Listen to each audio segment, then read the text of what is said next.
campuses are located on the unceded traditional territories of the Coast Salish nations of Musqueam, Squamish, and Tsleil-Waututh.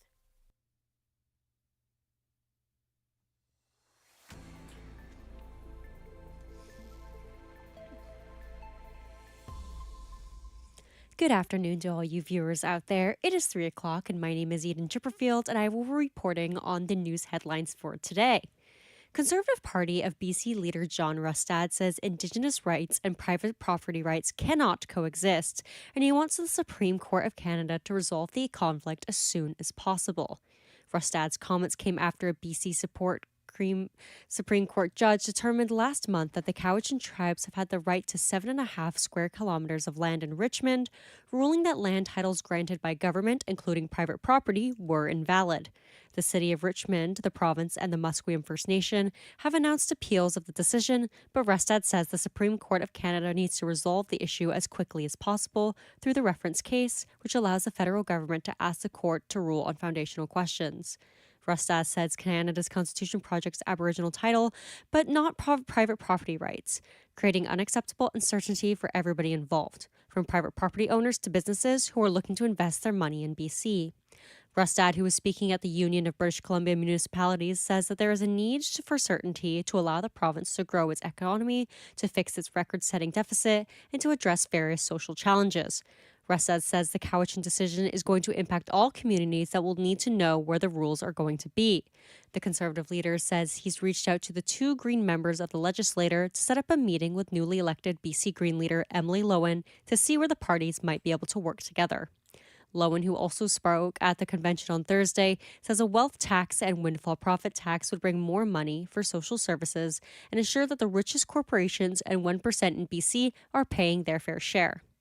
Lowen's speech came just a day after she became the party's new leader, winning on the first ballot against Jonathan Kerr and Adam Bremer-Atkins. The Transportation Safety Board are sending a team to Lillooet, BC after an accident involving a small plane on Wednesday. The scene will be investigated by the board as the plane that crashed was a privately registered Bushmaster Super 22 aircraft. Details whether there was any casualties or injuries have not been released. Both RCMP and BC Emergency Health Services did not immediately respond to requests for information regarding the incident. More details to follow soon. Brennan Day, the MLA for Courtenay and Comox on Vancouver Island, is calling on the government to reverse its plan to end supplemental funding for overtime and agency staff and publicly subsidize long-term care and assisted living facilities on October 31st. Seniors who reside in rural areas will now face the strain of closed beds and increased backlogs. 1 in 6 BC seniors live in rural areas, with the largest shares in interior and island health. Day says removing overtime and agency options will hit them the hardest. Presently, the average waiting time for long-term beds in BC is 242 days. The ending of overtime and agency staffing coverage will create longer wait times and pause home admissions. Day stated that the decision was short-sighted and reckless. The Monova Archives and Museum will have a wide variety of activities at their Truth and Reconciliation event. As our reporter Braden Coombs explains, they're aiming to reach to audiences of all ages. The Monova Archives and Museum is planning on having multiple Indigenous speakers and programmers at their Truth and Reconciliation event. Along with many hands-on activities, they believe this is a way to engage adults and the younger generations. Jordan Dawson, one of Monova's Indigenous cultural programmers, says many Indigenous people will be there to provide their own stories, including herself. They have her or myself to kind of come and talk to and ask questions and learn from too, which I think creates really meaningful dialogue for the guests of all ages. Their event continues to grow each and every year. Dawson says she's expecting upwards of 1,000 visitors this year. Braden Coombs, BCIT News. And looking at Alberta, the search continues for an Albertan boy missing in mountainous terrain. Police are now giving him a new age for him. RCMP had previously said Darius McGougal was 5 years old, but a Thursday news release states he's actually 6 without explaining the discrepancy. The search is now into its 5th day in the Crow's Nest Pass area of Alberta's Rocky Mountains. Rescuers say that they are considering reinforcements from the military and other groups. Mounties say the boy from Lethbridge, Alberta, didn't return from a walk with 6 young family members to their campsite. They say he has autism and, while verbal, may not respond well to rescuers calling out his name. And in Manitoba, the Manitoba government is planning to extend the amount of time highly intoxicated people can be detained beyond the current 24 hours. Premier Wab Kinew says the NDP government will introduce a bill in the coming weeks to extend the time frame outlined in the Intoxicated Persons Detention Act. He said it's a response to rising methamphetamine use and the fact that the drug has longer-lasting effects than alcohol and other substances. Kinew says the government is not looking at mandatory drug treatment, but says it's important people that be offered health services if they are being detained for a few days. Main Street Project, a nonprofit that operates a detention facility, says if people are being held longer, they should be offered enhanced medical oversight, withdrawal management, and other help. The legislator is set to return from summer break next Wednesday, and Kinew hopes the bill can be passed before the next break in November. Also in Manitoba, Premier Wab Kinew says costs associated with this year's wildfire season amount to roughly $180 million, with some invoices still to come. That dollar figure is more than triple what the province sets aside in the annual budget for all emergency, but Kinew says cost is not the issue. The reality is when there's an emergency, no cost is a barrier to responding to people who are in need, and this was one of the worst wildfire seasons, which means that we have one of the biggest needs ever.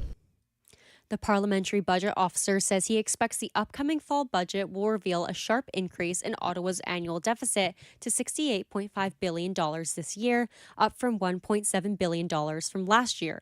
Finance Minister François-Philippe Champagne responded to the PBO saying that Canada is in a good fiscal standing among its G7 counterparts. The parliamentary budget officer can have his own view. My role is to ensure the long-term fiscal stability of Canada and make sure that the investments are there to support the Canadian economy for generations to come. Officers say that the gunman who opened fire on an Immigration and Customs Enforcement facility in Dallas hated the U.S. government and wanted to incite terror by killing federal agents. In the 29-year-old shooter's apartment, investigators say they found handwritten notes outlining his planning and his desire to kill ICE agents. The injured and killed detainees were shackled in the transport van and could not get out on their own. FBI Special Agent in Charge Joe Rothrock says agents saved lives. Agents from both ICE and the ATF put themselves in the line of fire to move individuals off the transportation vehicles in an attempt to protect and rescue those that were injured. Investigators say it appears the shooter was acting alone, firing a bolt-action rifle he bought legally in August. Alex Stone, EBC News. President Donald Trump has signed an executive order declaring that a proposed deal allowing TikTok to continue operating in the United States will be a qualified sale that meets national security concerns laid out by the law. Much is still unknown about the actual arrangement, but Trump said Chinese President Xi Jinping gave us the go-ahead to proceed with the deal. Any major change to the popular video platform could have a huge impact on how Americans, particularly young adults and teenagers, consume information online. And as well, President Trump says he doesn't know what the Justice Department will do about former FBI Director James Comey. The department is preparing to ask a grand jury to indict Comey on allegations that he lied to Congress. Trump says that this decision is up to department lawyers. They're going to make a determination. I'm not making that determination. I think I'd be allowed to get involved if I want, but I don't really choose to do so. I can only say that Comey's a bad person. He's a sick person. I think he's a sick guy, actually.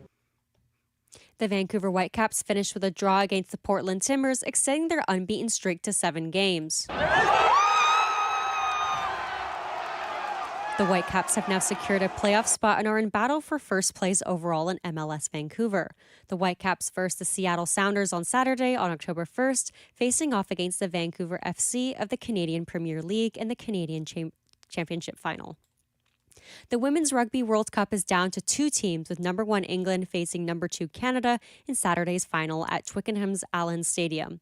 Star forward Sophie Goody says that she has fun playing at Canada's expensive, fast-paced brand of rugby. We make mistakes in the way that we play because it's not pre-planned. We're constantly reacting to each other, and so mistakes happen. But there's also a really good ability in this team to let mistakes slide off of us and to think about the next player, the next phase, and often we can create magic off the back of a mistake. The Toronto Blue Jays look to reclaim top spot in the American League East tonight when they finish a 3-game series with the Boston Red Sox at Rogers Centre. Toronto has lost 6 of its last 7 games and enters tonight tied with the surging New York for the division lead. The Blue Jays hold the tiebreaker over the Yankees, so New York needs to finish the season clear of Toronto to win the division. 3-time Olympic gold medalist Rebecca Johnson has announced her retirement from the Canadian women's hockey team. The 36-year-old forward from Sudbury, Ontario, made her national team debut in 2007 at age 18 and went on to compete in 4 Winter Olympics. She won Olympic gold in 2010, 2014, and 2022, and added a silver in 2018. Johnson also played in 12 Women's World Championships, winning 3 gold, 8 silver, and 1 bronze. She ranks among Canada's all-time top 10 in games played, goals, assists, and points. After taking time off following the 2023 World Championship, Johnson became a player development and grassroots hockey coordinator with the NHL's Calgary Flames. Canada's Danielle Doris defended her gold medal in the S7 50-meter butterfly at the World Para-Swimming Championships in Singapore. The 23-year-old from Moncton, New Brunswick, has now won 3 straight world titles in the event. Her gold highlighted a 3-medal day for Canada, with Katie Cosgriffe and Nicholas Bennett winning bronze in their events. Bryson DeChambeau will be leading off in foursomes for the Americans at the Ryder Cup on Friday. Europe counters with the equally fierce John Ram, who has never lost a foursomes match. DeChambeau will have Justin Thomas as his partner in the opening match at the Birthridge page. Ram is with Tyrell Hatton again. They were sent off the first 2 years ago in Rome. In Burnaby, it is currently partly cloudy at 15 degrees with an expected high of 15 for today. And as we sign off, we know that we'll probably be expecting rain soon, so I recommend carrying your umbrellas about. Mine is firmly placed in my bag and will be that until next May. Those have been your news headlines at 3. Join my co-desker Selena Teixeira at 3:30 for your next update. And if in case I don't see you, good afternoon, good evening, and good night.